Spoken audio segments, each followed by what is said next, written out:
It's more than a bad day. It's more than a temporary feeling of discomfort and an occasional letdown. Things not going your way, or perhaps it's a roller coaster of emotions. Mental health is our discussion today. Let's talk about it. Get a little bit of gasoline. Welcome to another galaxy. It's the I'm 614 gonna Sunday set your Black. face See, we on got fire. one. Yeah, JL, Let's what get up? higher. Let's go. Fiat cash, cryptocurrency, State of the Union. This is black man urgency. This is for God. This is for green. Black fist in the air. If you ever had a dream, hey, what he do? What he say? What they talk about today? Keep it close to the kings. Circled around you. Now that was for dinner. Pay the chef at the kitchen. When men talk, you need to listen. We are back yet again for the second in a series of dealing with mental health. It was a great conversation. I hope y'all caught it. Please tell your friends, please have them share it. And we're going to do it again. The most important thing is that we always got to remember that when men talk, you might just want to listen. You might just want to listen. I love it. I love it. So it's more than a bad day. It's more than a temporary feeling of discomfort and an occasional letdown. Things not going your way, or perhaps it's a roller coaster of emotions. You're ecstatic, beyond saddened to the point of grief, or perhaps filled with euphoria. Regardless of the psychological Richter scale, we've all been on both sides of the spectrum. Incredibly happy or saddened to the point of what appears to be no return. Mental health is our discussion today. Let's talk about it. I said, bring them out, bring them out. Let's get to these guests. We're going to do it. The amazing thing, right, about our guests today is that they are a family, a husband, a wife, and their daughter. So what a better way to celebrate Mental Health Awareness Month. What a family who understands the importance of not only taking care of our physical selves, but our mental selves. I am proud to introduce the Williams family. We have Mr. Dwayne Williams, his lovely wife, Mrs. Sherry Williams, and their lovely daughter, Brittany. Hello, y'all. Hello. Hi. Hello, family. We appreciate y'all being here. You understand, I know, the uniqueness of what you guys do and what you represent in this arena. Yes. Now, do you know more families than yourselves that are doing this, that are dealing with mental health? Not to the degree of like everyone being in the same realm of their career choices, but definitely just friends of mine, just from being in school and interning in different places. A lot of young people, older people that I know of are in mental health now and have been, since I've come out of school. A lot of people have been, going into it, whether it's social work or clinical counseling. So I know a lot of people, but not the family dynamic part. I think it's awesome. When I first started talking to you and I found out about this, I was like, okay, God is working, because that was no coincidence that we were looking for someone to talk on the issue, and then you and I were discussing things on a different tip, and here we are. So let's take this opportunity to have each one of you introduce yourselves. There's nothing wrong with branding who you are and your business, so that we can put that out there, and we're going to put it in the chat. And let's start with Mr. Dwayne Williams, and then you could introduce your lovely family and have them speak on what they do and who they work for. If it's yourself, even better. Let's get with it. Okay, well, my name is Dwayne Williams. I've been involved in the field of mental health since 1996. I work primarily, I guess my career started working with, there's a small community in Ohio that's predominantly African American. So I started working with them, providing anger management and batterers program. I had a court administrator to come in and make fun of the guys in the room and say, "Oh, these guys beat women." So I said something's wrong with that, calling it a batterers program. So it is now Men Empowerment 1 and Men Empowerment 2.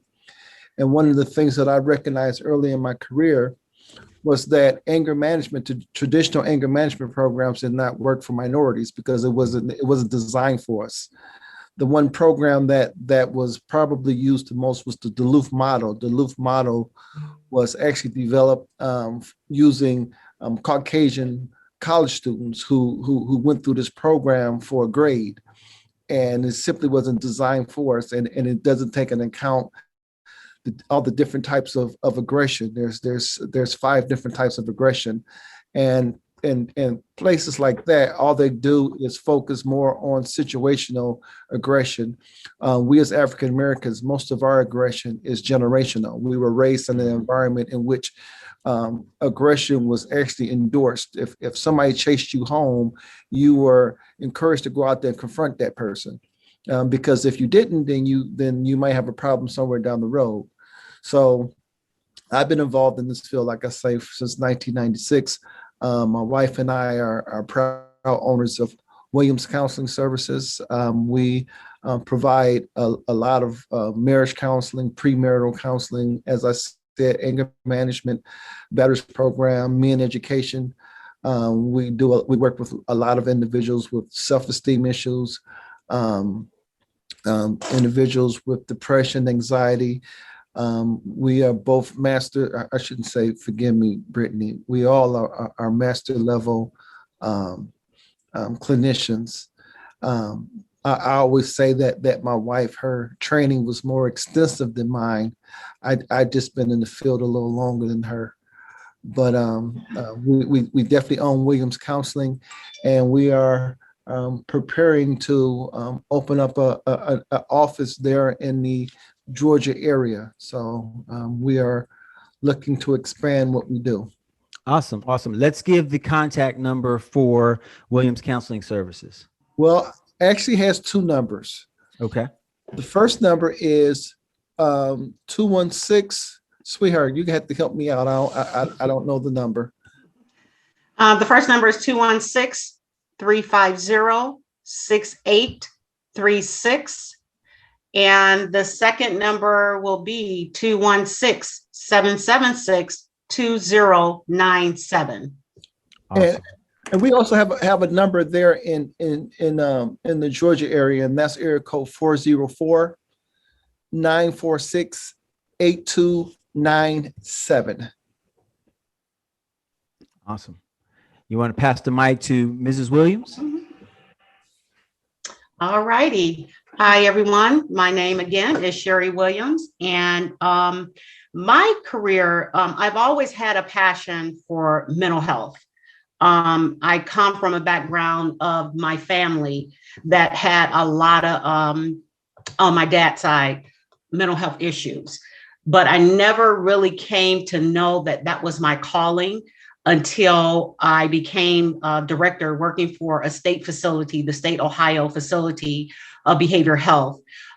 Working in that field, I was there for 9 years working with African-American, mostly actually African-American male. 75% of those males were for forensic, for issues that they have had. And after determining assessments that were done that opposed to sending them to jail, they sent them to the behavior institution, psych institute.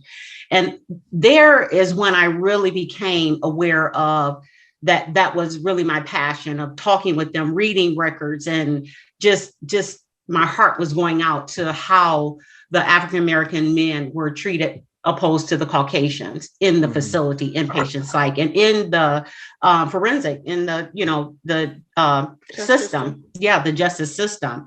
From there, I went back to school and would start working on my master. At that time, my husband had already been, as he said, he was in the field working the practice, and I joined him. Within that, we began to work more on grief certification. I have a certification in grief, working with grief counseling, people that only, there's a myth about grief, that, grief is only that if you lost something, but is a whole realm of what grief can mean. It's from losing a job, it's from, relationship loss, it's from trauma, things of that nature. So we work a lot with that, as well as my husband had mentioned, premarital marital counseling. We do a lot with drug and alcohol. We do assessments for the mental health court here in Ohio, as well as as he spoke of, a small community in Ohio. We do drug and alcohol assessments and giving them our recommendation on where do we see that this person fit into. A lot of time that Black African American, they are sent straight to jail without really digging deep into their background. A lot of the issues with a lot of our African American male come from childhood issues that is passed over, looked over, and never really digging deep into the issue of hand, the deeper layers. So we do a lot of that, as I said, with a lot of working with a lot of people that coming in with anxiety, depression, and especially now bipolar. With the pandemic, a lot of that is coming out. I mean, we, for one area, for a long time, Anthem Blue Cross, just to give you a real quick synopsis on that, we as African American, and we're part of a Black professional Christian network, is a lot of Black here in Ohio clinicians that we had came together and we formed an organization that we worked together with. And with Anthem, it was giving us a hard time to get paneled for Anthem African American. Since this pandemic, they were seeing more and more people that were having anxiety issues on their jobs, and all of that. So we went to reapply. And at that point, that's when they took a look at us again and saying, okay, we'll let you on now. But after 2 or 3 years of fighting, trying to get on the panel with Anthem Blue Cross. You want to explain what that means as far as being paneled? Well, paneling meaning that being able to accept payment and insurance for those individuals through their jobs that have insurance. So us as clinicians, we have to be credentialed. They credential us, saying to see if we're licensed, if we're qualified, and all that, to be able to accept insurance and competent to see clients. So when I said panel, I'm sorry, that's what I mean by being panel. But me having to explain and express and pretty much literally fighting to say, look here, we're in a community where that the need is great. People are knocking on our doors, knocking the door down, trying to get help. They're paying for the services. So you all have to allow them to go where they feel comfortable, because it's very hard for a African-American person to go to a Caucasian and for them to really understand what and how our culture is, how we were raised, the different issues, our family dynamic, our home dynamic. They don't understand it. First thing they want to look at is that, they automatically, they have schizophrenic by, something of that nature. So that's how I started. I became passionate about it from seeing people in my family suffer from schizophrenia, depression, anxiety. And then what made it a full circle for me is working in inpatient psych. Mm-hmm. All right. I'm going to pass it to your daughter. All right. Hello. Hi. Hey. Again, I'm Brittany, and the youngest one of the bunch, but my experience has been great. Everything that I've done has been a learning experience. So I've done National Suicide Hotline. So whenever you're kind of watching a program and, that topic comes up and it gives you a phone number to call, I've worked for there. I've worked for residential services, mostly with children and adolescents. It's like a psych facility, but they live there. So it's a residential facility. I mean, there's so many issues within that in itself. And I would say probably 80 to 90% were African-American children. I've worked in inpatient, and I currently do now. I work in a crisis psychiatric emergency hospital. It's a private hospital. I've worked in outpatient services. I've interned in New York, Ohio, Georgia. And like I said, currently back in school to complete school counseling, because I just feel like the need is greater to kind of get the youngins, at a point where they're most impressionable, most vulnerable, where it's most critical, before we get to a point where that trauma has really done its job, as we see with working with a lot of the adults. So that's kind of been my passion. I actually was first in school and kind of always explaining things and my passion to my mom. And then she was like, well, yeah, I want to, get into that. She's always been passionate about it. She was already working in mental health. And so she just decided to take that next step and see kind of what I was going through. And many times when I would cry to her about how strenuous the work was and everything that I was doing. And so she got a chance to see that, but she's, surpassed it and gotten different certifications as well. So that's kind of where I am right now. That's awesome. We appreciate it. And we definitely put your information in the chat. Let me ask you a question. This is off the wall question. You guys keep saying Ohio. Is that 614? 216. You're in 216. That's different from you, Charles. That's Cleveland. That's Columbus. Cleveland and Columbus in there. 614 is Columbus. So yeah. Yep. Well, I did most of my program in Columbus. There you go. Ashland Seminary Theology School. There you go. Clinical counseling. There you go. Yeah. About Columbus. I'm trying to get them here. They don't want to listen.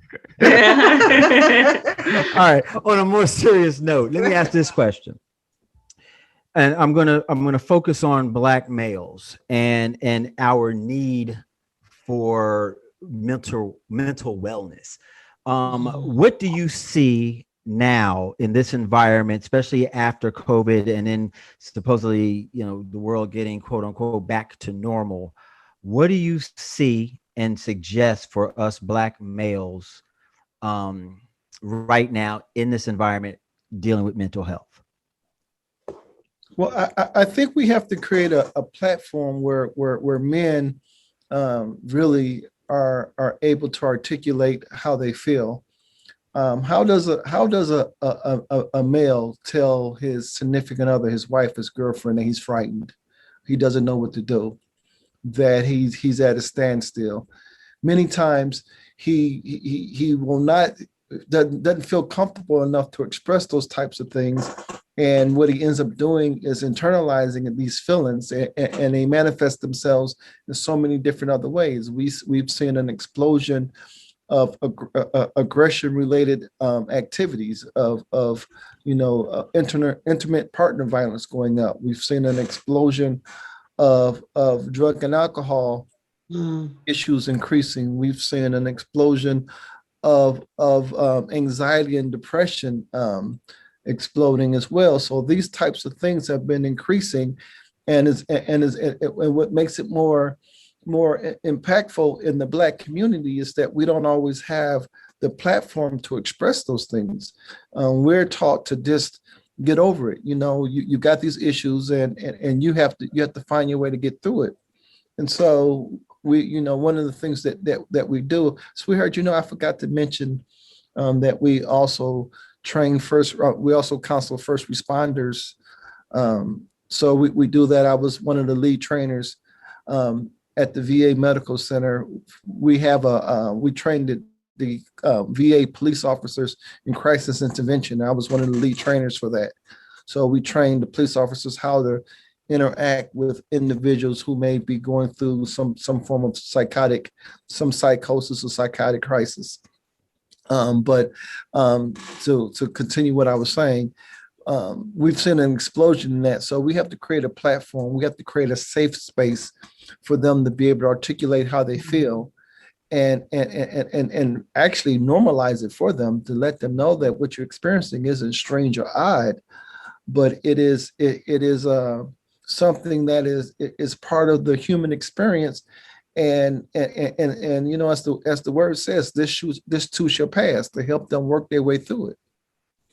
Awesome. And I think I can ditto on the back of what Mr. Williams is saying, is because as an African-American male being raised in a home, especially in a broken home, that you're taught to not cry. You're taught to not express your feelings. As he was saying, that we have to talk more about it. We're not where we used to be, is a little better, but we still have a long way to go. in the community. The part that we play, we're part of, as I was saying, is called Professional Christian Black Network.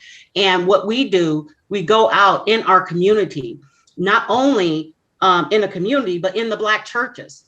That is a big issue, that they have a misunderstanding of what mental health means. So we need to keep talking about it, keep talking about it, keep talking about it, making it everyone aware that most men are ashamed, as my husband said, to come forth. You know, we get a lot of that, you know, that couples that come in that have issues and was afraid to speak about it to their wife. So when they do come into our office, that we make them feel safe, having a safe place to talk about it. One movie that I really, really adore is Antoine Fisher. I cannot express that big enough for anyone to really get an understanding of what mental health is, of anger and all of that, stem from childhood, stem from issues that have happened. And mostly I can say 8 out of 10 have childhood trauma. That's not able to talk about it, that make them feel like you're abnormal to have an issue. So the more we talk about it, those who have, that's in the professional realm, celebrities and whomever, that is a lot of them that we just don't know about that have mental health issues.